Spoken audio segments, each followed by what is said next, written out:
Have you ever had a moment of inspiration that seemed crazy? That you're like, yeah, that would be kind of neat. And part of you goes, but why? And then you're like, because I can.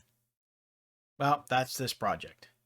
This project is inspired by a case that's no longer made, a case that I'm not entirely sure why they made it in the first place, but it gave me an idea. So I'm just going to go with it. Now, again, I have no idea what was swirling around in my brain, but this is going to be different. As you're going to see here momentarily, this case inspired me to put together a standalone basic data recovery and drive wiping machine. That's it. All from a look at this case that I'm about to show you. So you're probably going to look at me like, this guy's out of his mind. And I probably am. And my wife would tell you, I've been out of my mind for years. But in any case, we're going to give this a shot anyway. And maybe have some fun along the way. See you in a bit.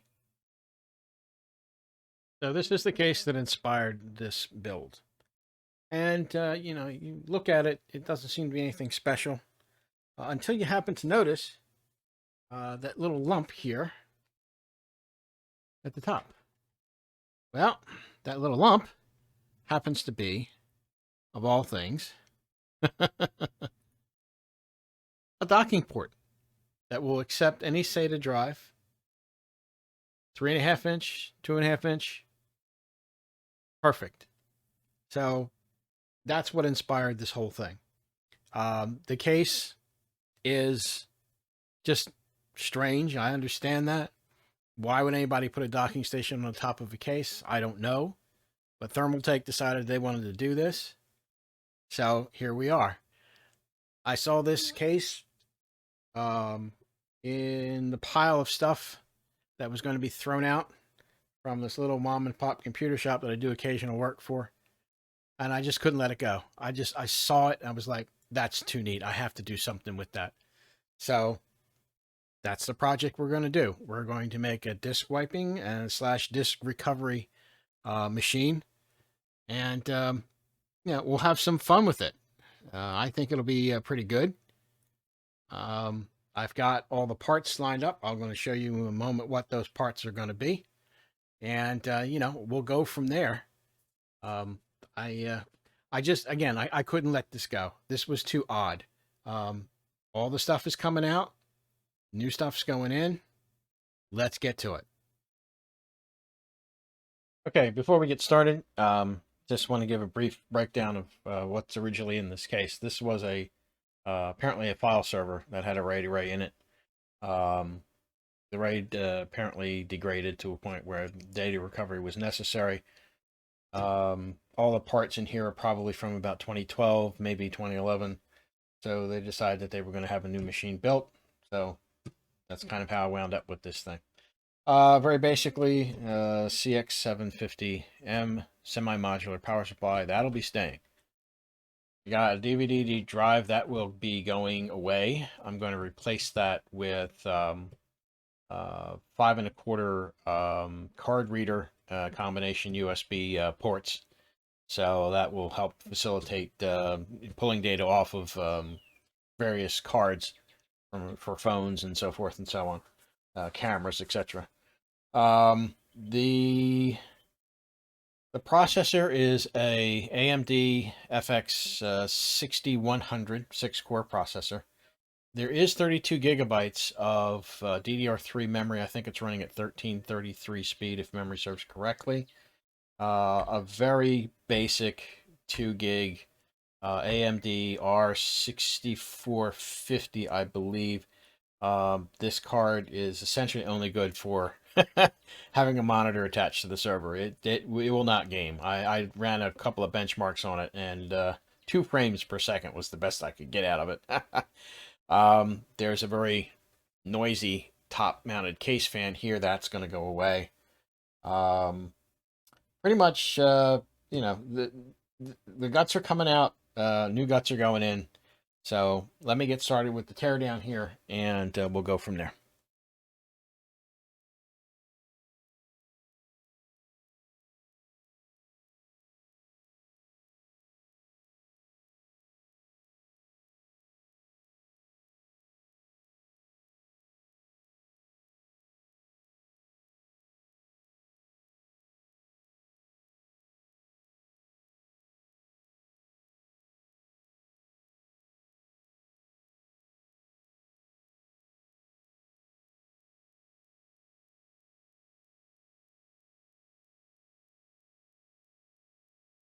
Anyway, pretty quick, pretty easy.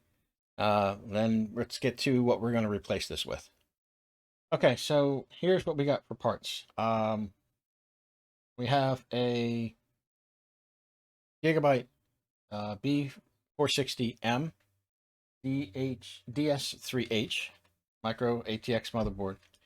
I've already installed a i3-10100, which I got, actually it was a return on Amazon.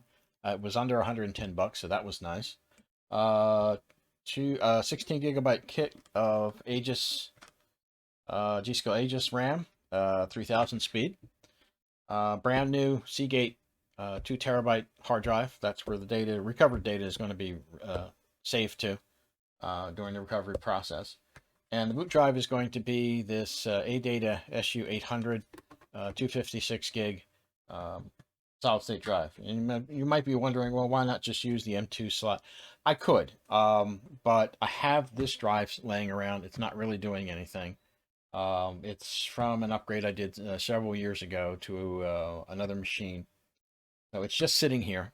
It's not being used. So I decided that, yeah, okay, let's do that, because it doesn't really matter how fast the machine boots. It's going to boot fairly fast anyway. That doesn't really matter.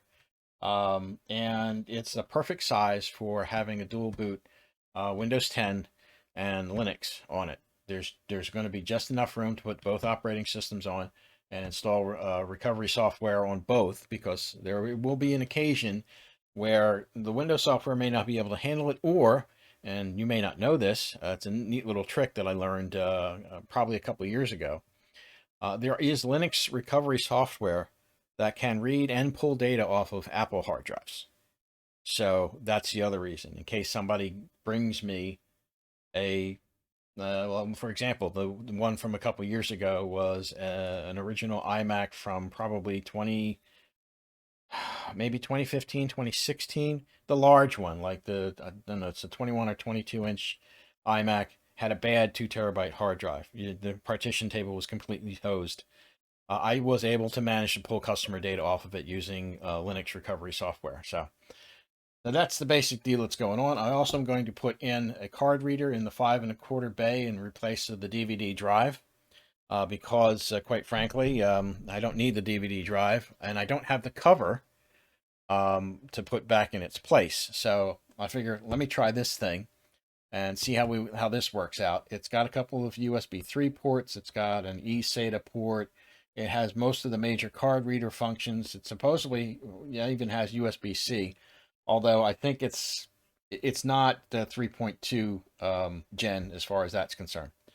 Anyway, that's what we got going on here. Let me get started to put all this stuff in, and I'll see you on the other side.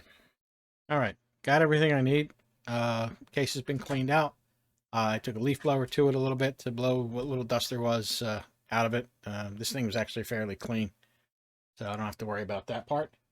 I'm gonna just very briefly test fit the board without the I/O shield in it, just because I know I'm going to have to realign some of the standoffs. That much I already know.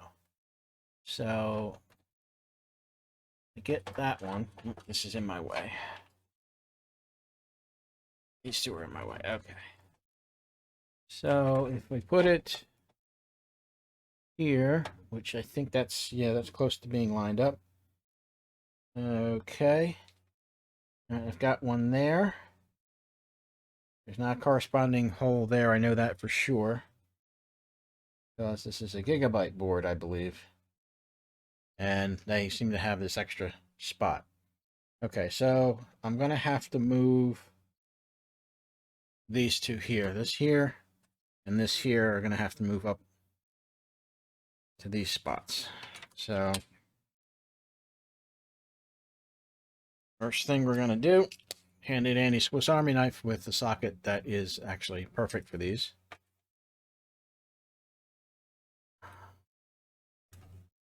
So put that one in there.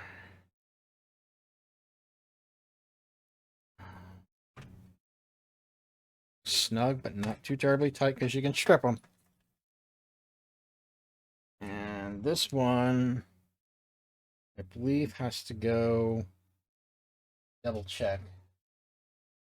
Yeah, this one has to go here, actually, I believe. Let me just double check that.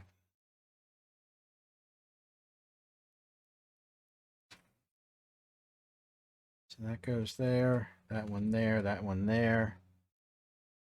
Okay, so those two are moved properly. Everything else, I believe, everything else lines up. So we're good. Okay. All right. So the IO shield in, and we'll start putting parts in this thing.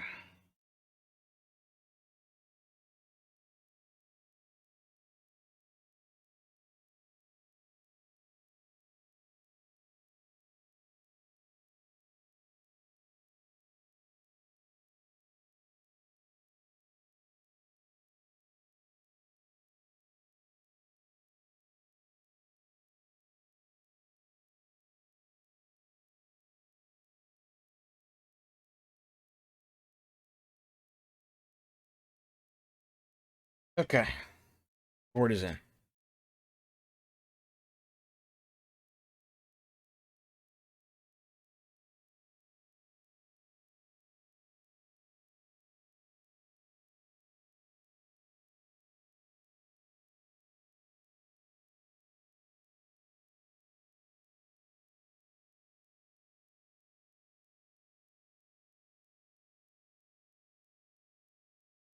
Okay. I will try to neaten that up later on. But let's see. We've got that, and that. That's there. Power supply. Okay. I know that the board posts because I already tested it, so I don't have to worry about that part of it. So let me continue on with getting the drives mounted and this this interface into the 5 1/4 bay here.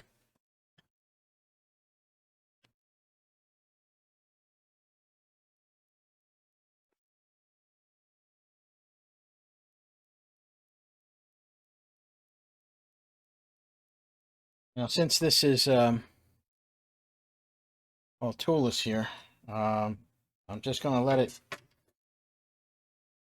let this drive sit in here like this. I could secure it with a screw on the other side, but I'm not going to bother because it's not going to be traveling. It's not going to be shipping anywhere. It's going to sit on a table, on a desk, and it's going to just be there.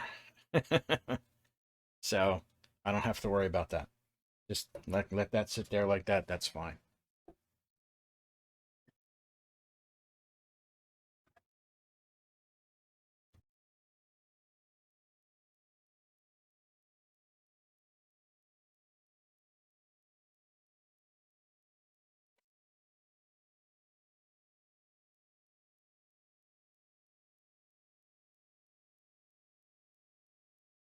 Not a lot of cable management here, obviously, but you know, there's not much I can do about it.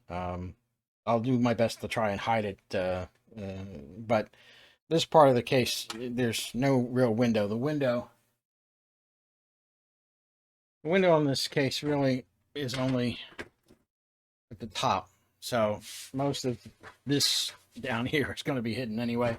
Plus, again, it's going to sit on top of the table. It doesn't matter. It's a data recovery machine. It's not for sale. So, don't want to forget to put a slot cover on this. That's where the graphics card was.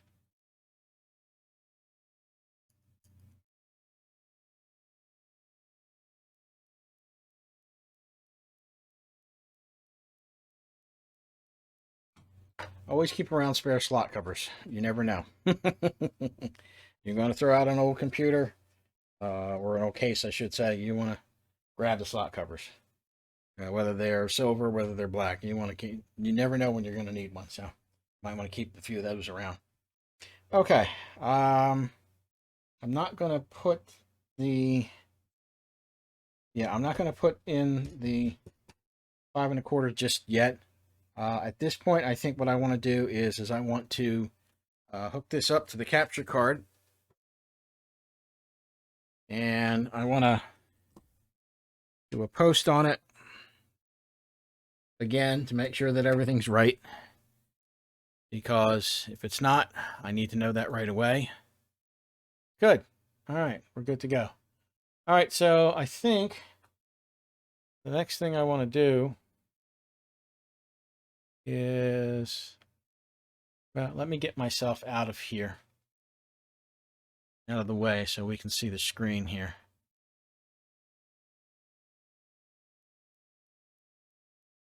BIOS looks like, oh, BIOS is over a year old. So I guess the first thing we're going to have to do then is I'm going to have to download a BIOS, and we're going to have to do the BIOS update. Not absolutely necessary, but probably a good idea. All right, so let me get the BIOS file downloaded, and let's flash the BIOS. Okay, so I've got my little flash drive with just the BIOS file on it. I'm going to plug this guy in. One of the ports on the back. And then we're going to do our little flashy thingy. Update BIOS, yes.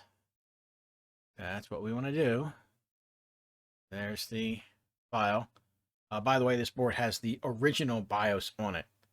So it's a bit out of date. So we're going to go ahead and we're going to flash that guy right there. And yes, I'm sure I want to update the BIOS. And we're just going to let it do its thing. Oh, we also want to update the backup BIOS just for the heck of it. And start. Where to make the play yet? Here we go.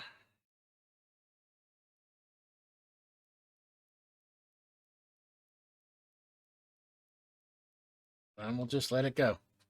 We don't touch anything. We don't do anything. We just let it be. And it will get there.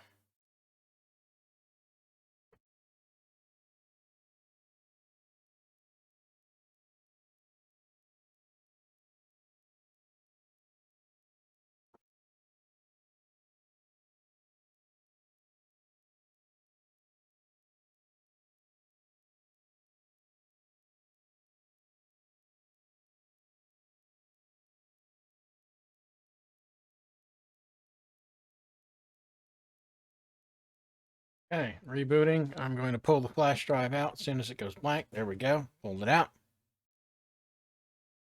There we go. All right. Had me worried there for a minute, but it's good. We're there. I'm surprised that... Okay, so our two drives are recognized, as you can see. We can see that the memory is set here at 2133. I may have to, I have to go back in here and re-enable it again. So, okay, let me do that. Let me hit F10. Make sure I save that change.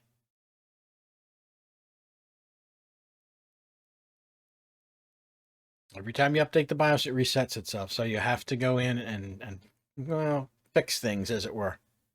Re-enable XMP, etc., etc. But other than that, there's no problem with flashing a BIOS. It's perfectly fine. Okay. So that one's there. Okay, that's fine. Yeah, no bootable device found. That's fine, because I know that there's nothing on there, and I wiped this ADATA SU800. I basically wiped them both. Well, the 2 terabyte I didn't have to bother with, because it's a factory fresh drive. It doesn't have anything on it. Okay, so we're there. All right, so I think what we're going to do now is we're going to go do our Windows 10 installation first. And once that's in, then we'll do the Linux Mint installation. And then after that, we'll start loading up some data recovery and some other stuff. I also have a partition, freeware partition software that I kind of like too, but we'll get there. All right, let me get this done. Let's F10 this again just to make sure.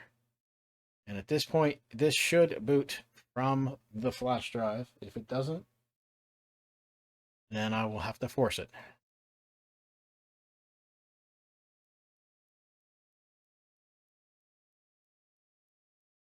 Okay, there we go.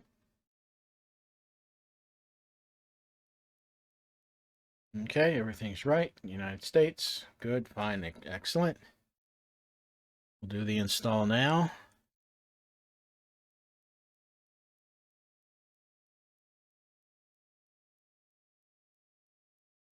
I'm not going to put a product key in right now.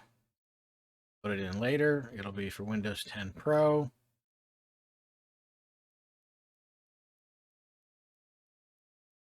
Accept the license terms. Do a custom install. Presents us with 2 drives. That's fine. We're going to select the second drive in this case, which is our SSD. Just going to hit next.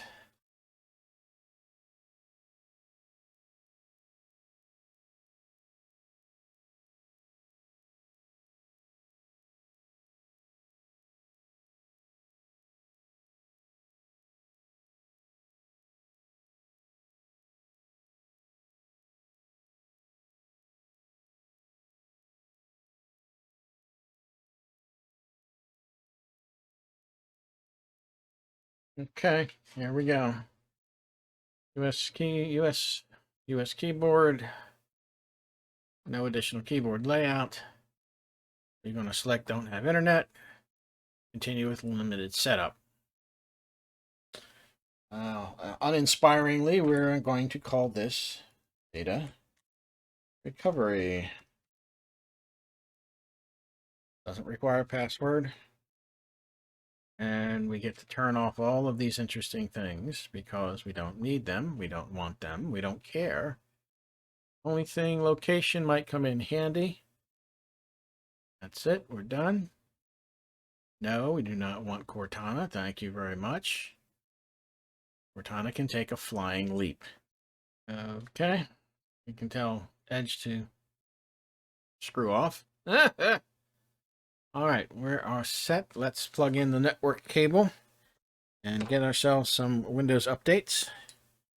All right, so we've got a bunch of updates to take care of.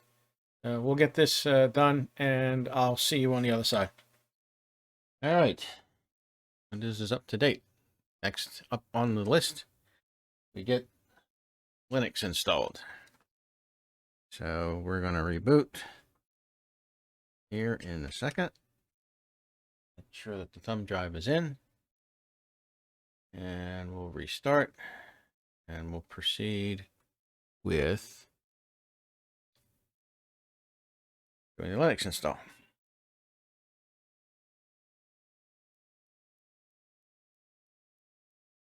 Okay.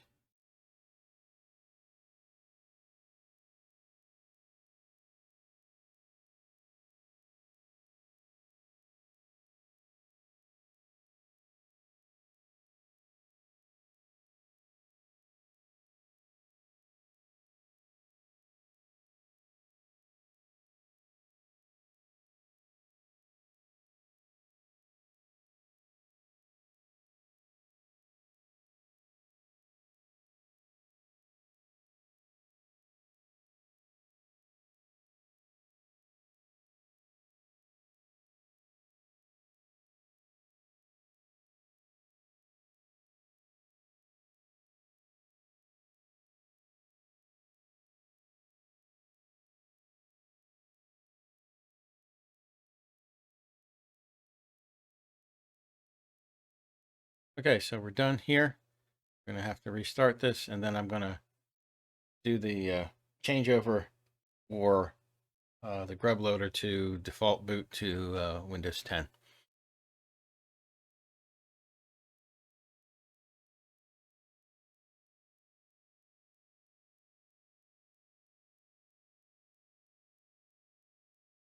And as I discussed previously, this is a scrub customizer, has to be installed to do this change. You've seen me do this in a previous video, so I'm not going to go over it again on this one.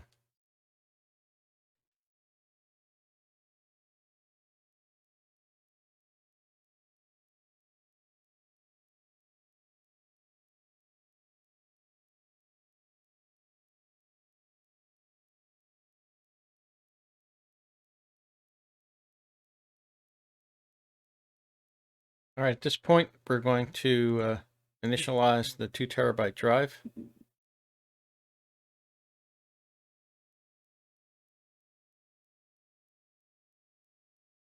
Yeah, it's already selected that. That's fine. We can do that.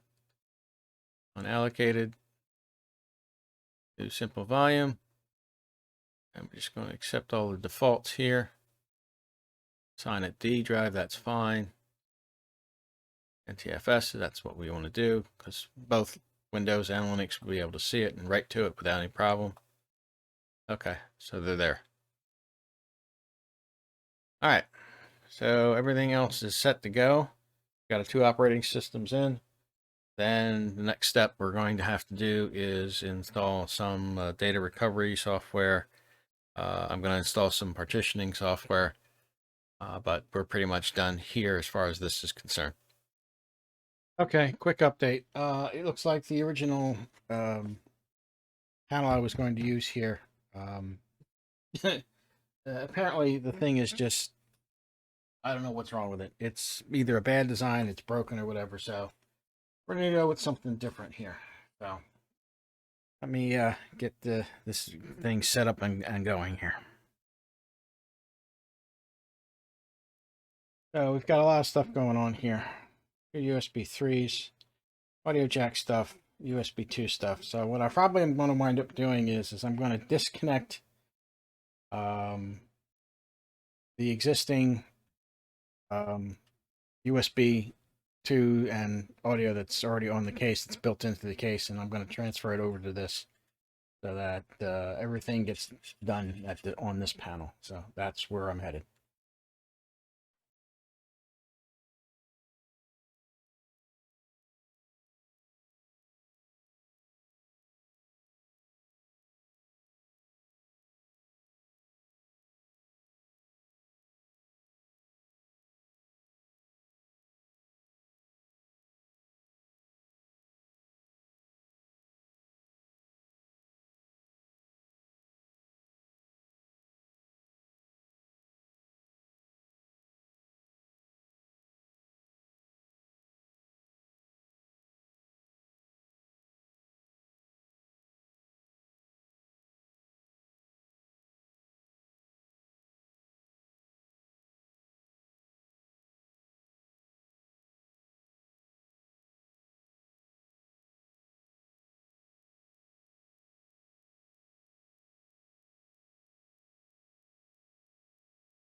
All right, I think that'll do it for now. I'll tighten up and tidy up a little bit of this a little bit later on, I think.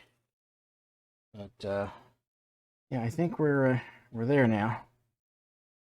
And maybe just get this tied off a little bit. There we go. Not too bad. There's no cable management in this case, unfortunately. So I just kind of have to make do with what I can. think, yeah, I think that's going to be about it. We're going to leave those two loose just in case I have to undo one or the other. I could zip tie them together, but I don't really know that I want to do that at this point. Okay, so there we are. So I guess what we'll do now is I'm going to fire this thing up and see what's recognized and what's not. Okay, so here's the finished product. Everything's all set to go. I've got 4 USB 2 ports, 2 USB 3s, there's an eSATA, and then there's all the card reader stuff here. So what I'm going to do right now is I'm going to demonstrate that everything is actually working correctly. So I'm going to shrink this guy right here a little bit. And there we go. All right, first thing we're going to do, USB 2 thumb drive. We're going to stick that guy in here. And that should show up. It does. So that one's working correctly. I've got this little USB 3 adapter for a solid state drive. We'll put that in one of the USB 3 ports.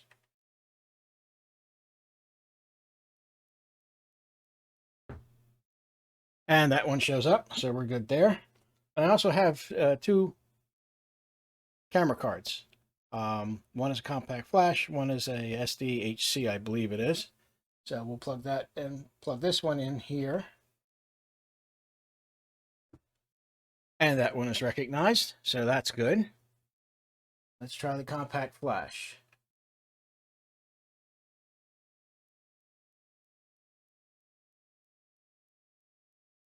And it looks like, let's just double check. I had a little trouble plugging that in. Yep, that didn't actually go the way I planned it. All right, no problem. Let's try it this way. I don't know if it goes in one way. Yep, okay, there we go. There it goes. That's it. I had it in the wrong way, upside down, so that's fine. Let's just take a real quick look on the, here we got DCM, Canon. Yep, all the pictures are there. Let's go to the other one. Yep, DCM. Yep, all the stuff is here. So we're good. All right, last but not least, we're going to plug in a hard drive. Now, I did have to set hot swap enabled on the SATA port that this top dock is hooked to. Otherwise, the drive wouldn't work. So let's plug this guy in like so. Spin up. And there it is. We're there. So everything works. I can do data recovery, or at least maybe even data copying. Basic data recovery. Nothing fancy. Nothing like you're going to get from, say, a place like $300 data recovery. Those guys do a lot more stuff. But this is kind of a basic thing. For example, if the partition gets corrupted on a hard drive or even on a solid state drive, I have software that will be able to read beyond that and try to find data. So I'm good all the way around. Everything's plugged in. Everything's good. Everybody's happy. Everything's recognized. So with that, this project is pretty much over with. I mean, I can, in another episode, go over, or another video, go over some of the software that I've used in the past to do data recovery. But we're there. We're here. So I'm happy with this. We're good to go. Thanks, everybody, and we'll see you again.